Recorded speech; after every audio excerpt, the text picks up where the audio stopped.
ఎందుకంటే దేవుడికి ప్రథమ స్థానాన్ని ఇచ్చినట్లయితే దేవుడు మన జీవితాల్లో అనేకమైన ఆశీర్వాదాలు ఇస్తూ ఉంటాడు. కొద్దిగా శ్రమైనప్పుడు కూడా ఉదయాన్నే లేచి దేవుని ఆరాధించడం అది ఎంతో గొప్ప భాగ్యం. ఎందుకంటే ఉదయాన్నే లేచి 4 గంటలు లేచి మనం పనిచేస్తే చాలా ఎక్కువ పని చేయగలం. అంతేగాని మనం 8-9 గంటలు లేచి పనిచేస్తే ఏ పని కూడా త్వరగా అవ్వదో, సమయమేమో అయిపోతూ ఉంటుంది. అందుకని చాలా మంది ఏం చేస్తారంటే పెందలగాడే పండుకొని తెల్లవారుజాము 4 గంటలు వేసి పనులన్నీ కూడా చక్కబెట్టుకుంటారు జ్ఞానవంతులు. కాబట్టి అందుకని ఎప్పుడు కూడా ఎర్లీగా పండుకోవాలి, ఎర్లీగా లేవాలి. అది కుటుంబానికి ఎంతో ఆశీర్వాదము. అదే అలవాటు మీ పిల్లలు కూడా నేర్చుకుంటారు. వాళ్ళు కూడా ఉదయాన్నే చదివితే 100% వారి మైండ్లో ఆ చదివింది ఫిక్స్ అయిపోతుంది. అందుకని ఉదయకాలము చాలా చాలా మంచి సమయం. అందుకని ఉదయకాల సమయంలో దేవుని ఆరాధించడం అంటే అది ఎంతో మన కుటుంబాలకు దీవెనకరంగా ఉంటుందని ప్రతి ఒక్కరు కూడా గమనించవలసిందిగా మనం చూస్తూ ఉన్నాం. సాధారణంగా ఈరోజు వింటున్న వాక్యము మా అందరికీ ఎంతో ప్రాముఖ్యమైనది. వివాహం గురించి కొన్ని సత్యాలు మనం తెలుసుకుందాం.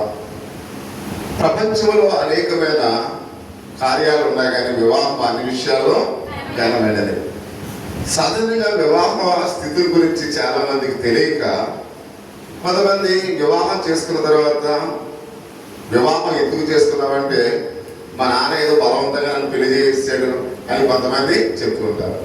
కొంతమంది అమ్మాయిలు నాకేం తెలియదు, మా అమ్మగారు ఈ పెళ్లి చేసుకోవాలని నేను చేసుకున్నానని చెప్తుంటారు. అంటే సరైన అవగాహన లేక చాలా మంది వివాహాలు చేసుకుంటూ ఉంటారు. అందుకని అమెరికా దేశంలో వివాహానికి కూడా ఎవరైతే వివాహం చేసుకోవడానికి ఇష్టపడుతున్నారో వాళ్ళకి కౌన్సిలింగ్ ఇచ్చిన తర్వాత, వివాహ వ్యవస్థ గురించి వాళ్ళకి తెలియజేసిన తర్వాత వాళ్ళకి వివాహం చేస్తారు. మన ఇండియాలో అది లేదు.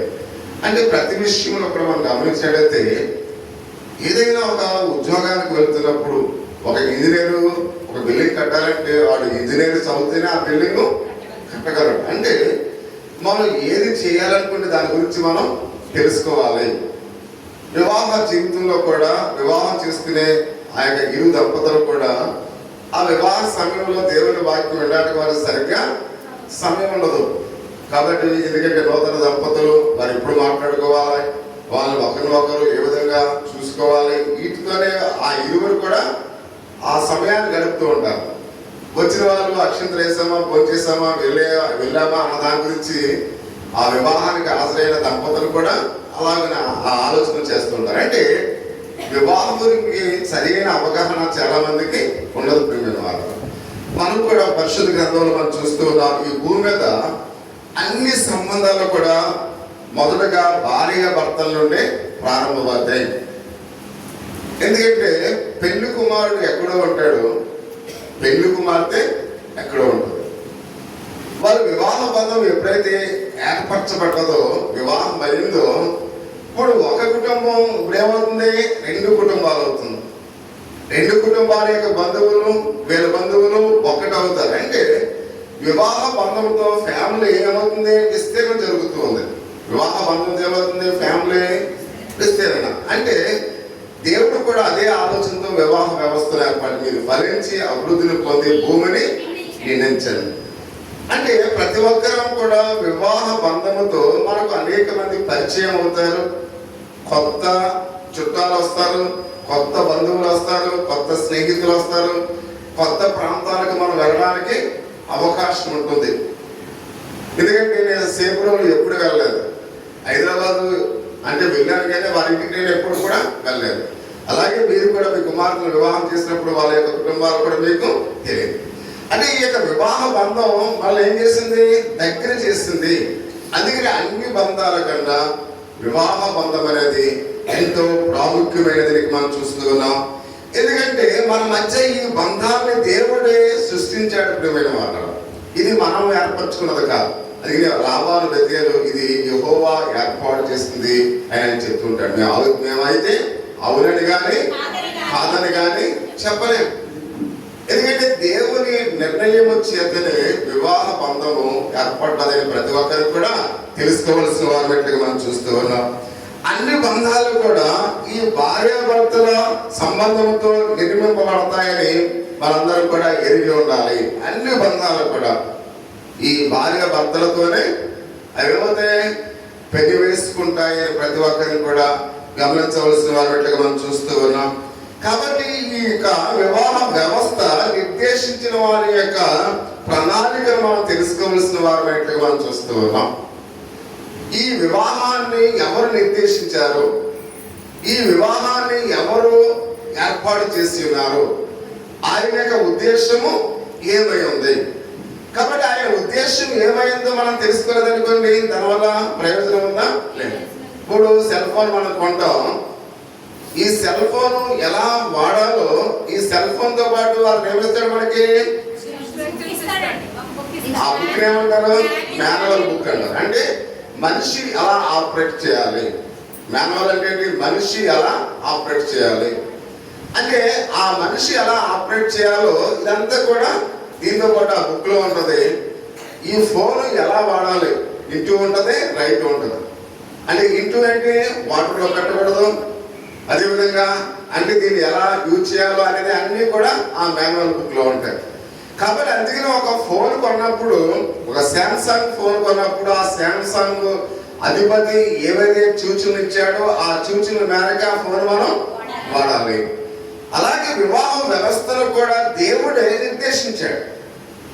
అంటే ఈ వివాహంలో భార్య భర్తలు ఎలా ఉండాలో ఆ వివాహ వ్యవస్థను ఏర్పాటు చేసిన యొక్క ఉద్దేశం మనం తెలుసుకోవాలి.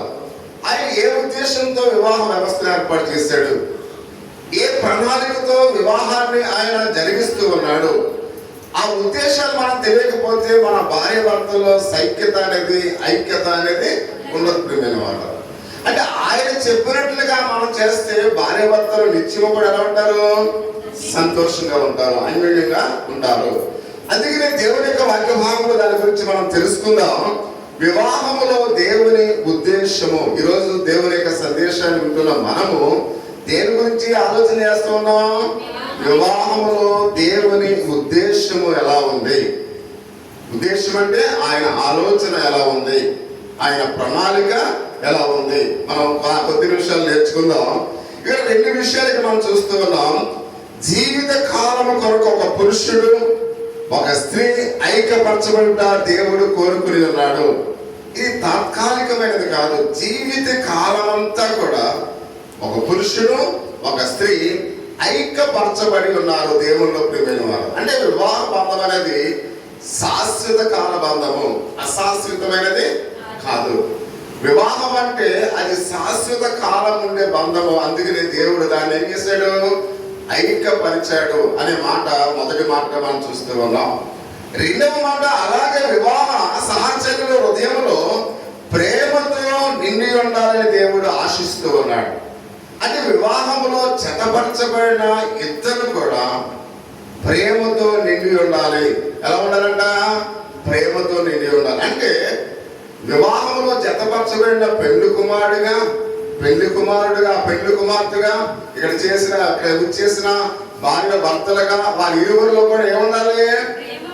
ప్రేమ ఉండాలి. ప్రేమతో నిండిపోయి ఉండాలి. ప్రేమ ఉండటం కాదు, ప్రేమతో వాళ్ళు నిండిపోయి ఉండాలి అనే విషయాన్ని ఆ ఉద్దేశంతోనే దేవుడు ఈ వివాహ వ్యవస్థను ఏం చేశాడు, ఏర్పరిచాడు. అందుకని ఇక్కడ మనం చూస్తూ ఉన్నాం. సహోదరి సహోదర, మత్తయి సువార్త 19వ అధ్యాయము 3b భాగంలో ఒక మాట మనం చూస్తూ ఉన్నాం. ఏ కారణం చేతనను ఆ పురుషుడు తన భార్యను విడనాడుట న్యాయమా. అంటే ఏ కారణము చేతనను, ప్రతి కారణము చేతనను పురుషుడు తన భార్యను విడనాడుట న్యాయమా. అంటే మన తెలుగులో మనకు అర్థమయ్యే భాషలో ఏ కారణం చేత, అంటే ఏ కారణం చేత పురుషుడు తన భార్యను విడనాడటము న్యాయమా అని ఈ మాట, ఈ ప్రశ్న ప్రభువుని ఎవడుతున్నారు? పరిశీలన అడుగుతున్నారు. అంటే పరిశీలన యొక్క ఉద్దేశం ఏంటంటే ఎప్పుడు కూడా యేసుక్రీస్తు వారిని శోధించడమే వారి యొక్క పరిపూర్ణమైన వారు. వాళ్ళ నిత్యము కూడా యేసుక్రీస్తు వారిని శోధించేవారు. చాలా మంచి అంటే అన్నీ తెలిసినప్పుడు కూడా కొంతమంది ప్రశ్నలు అడుగుతూ ఉంటారు. నిజంగా వాస్తవంగా వాళ్ళకి తెలుసు, అంటే మన దగ్గర నుంచి జవాబు ఎలా వస్తుందని వాళ్ళు అడుగుతూ ఉంటారు. ఒకవేళ మనం జవాబు తప్పు చెప్పామనుకోండి, నీకేం తెలియదు, నీకేమీ తెలియదు అంటారు.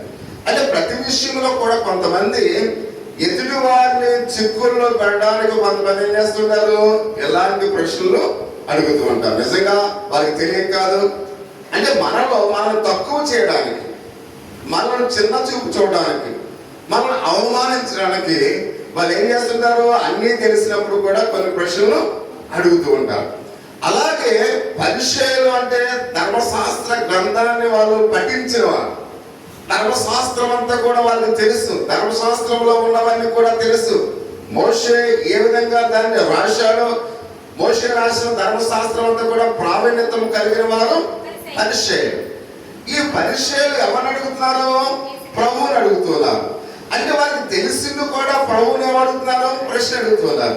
అంటే వాళ్ళ ఉద్దేశం ఏంటంటే ప్రభువు ఏం చెప్తాడు, ఒకవేళ ఈయన తప్పు చెబితే దేవునికి విరోధంగా మాట్లాడి ఉన్నాడని మనం ఆయన మీద ఒక నేరాన్ని మోపవచ్చు. రైట్ చెబితే ఇది సరైనది, ఎలా చెప్పు, మాకు ఎలా చేయాలో దీని గురించి చెప్పు అని ఆ యొక్క ఇరుగు పెట్టడానికి వాళ్ళు ఈ ప్రశ్న వేసినట్లుగా మనం చూస్తూ ఉన్నాం. ఏ కారణం చేత నేను ఒక భర్త తన భార్యను విడనాడుట అది న్యాయమా అని మాట్లాడుతున్నారు. అంటే ఉదాహరణకు ఒకవేళ భార్యకు సరిగ్గా వంట రాదనుకోండి, వాళ్ళు విడిచిపెట్టేవచ్చు అనే భావం ఎవరు కలిగి ఉన్నారు, పరిచయాలు కలిగి ఉన్నారు. అంటే సరిగ్గా భార్యకు వంట రాదనుకోండి, వైట్ పేపర్ తీసుకురా, రాసే, నీకు నాకు ఎటువంటి సంబంధం లేదు, నీకు నేనేం చేస్తున్నాను, విడాకులు ఇచ్చేస్తున్నాను. అంటే వారి ఆలోచన ఎలా ఉందంటే, విడాకులు తీసుకోవడానికి వంట సరిగ్గా చేయకపోతే చాలు, అంటే ఏ కారణమైనా చాలు, అంటే విడాకులు తీసుకోవడానికి ఏ కారణమైనా సరిపోతుందనే భావంతో ఎవరున్నారు, పరిచయులు ఉన్నారు అనే విషయాన్ని పరిశుద్ధ గ్రంథంలో అయితే మనం చూస్తూ ఉన్నాం. అంటే భార్యను ఈ విధంగా వాళ్ళు మామూలుగా వదిలించుకోవచ్చు అనే భావన పరిచయులు ఉన్నట్లుగా మనం చూస్తున్నాం. విడాకుల విషయంలో పరిచయులు యేసుక్రీస్తు అని ఏం చేస్తున్నారు, శోధిస్తూ ఉన్నారు. సాధారణంగా ఎవరైనా అయ్యా నా భార్యకు నాకు పడతలేదు అని ఒక పెద్ద మనిషి దగ్గరికి వెళ్ళారనుకోండి, పడకపోతే ఎందుకురా వాళ్ళకి విడాకులు ఇచ్చే అన్నటువంటి పెద్ద మనిషి కాదు. పెద్ద మనిషి అయిన వాడు ఏం చేయాలి, అరే కంగారు పడకు, కంగారు పడతామండి, ఒకవేళ పొరపాటు అనేవి జరుగుతూ ఉంటాయి, అలా టెన్షన్ పడకూడదు అని భార్య భర్తను పిలిచి వారితో సైక్యత చేసేవాడే నిజమైన పెద్ద. అలాంటి వాడి దగ్గరికి భార్య భర్తలు వెళ్ళారనుకోండి, వారు నిత్యం కూడా కలిసి ఉంటారు.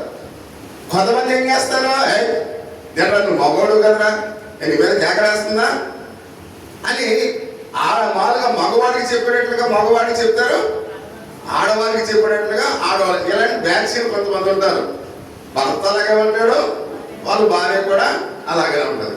ఇలాంటి వాళ్ళ దగ్గరికి ఏ దంపతులు వెళ్ళారనుకోండి, వారు మూడు మొక్కలు అయిపోతున్న వారు. అందుకని ఎప్పుడు కూడా మనల్ని ఐక్యపరిచే వారి దగ్గరికి వెళ్ళాలి.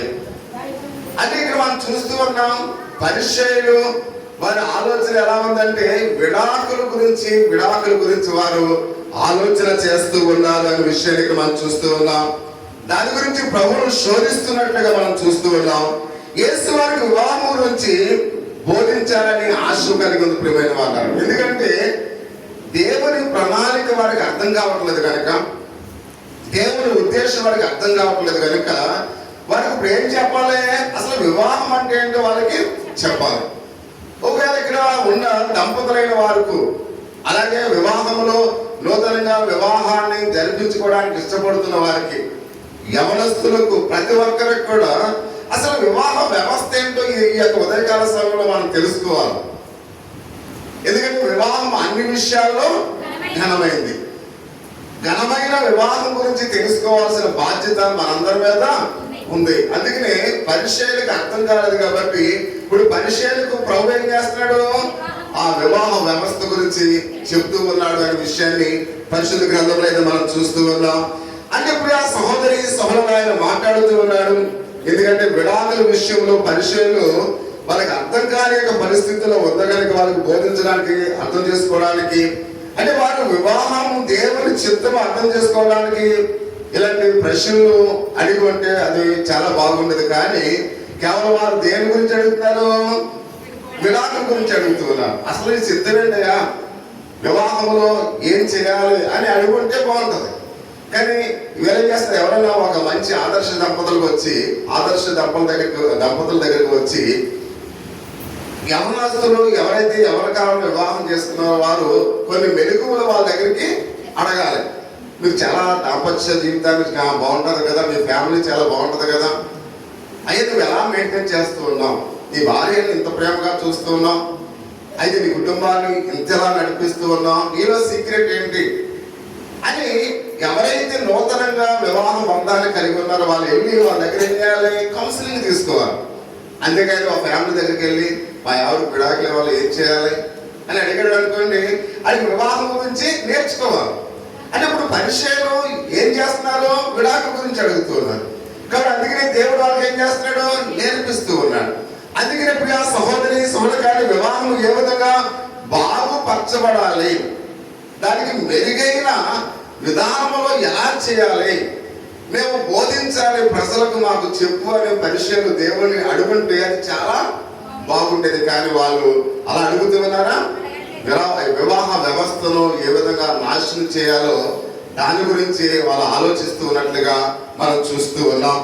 అందుకని పరిచయాలు ఇక్కడ తప్పుడు ఆలోచనలు సరిచేయడానికి వారి క్రమంలో ఆ ప్రకటనకి యేసుక్రీస్తు వారు 4-5 వచనాల్లో చెప్తున్నాడు. ఆయన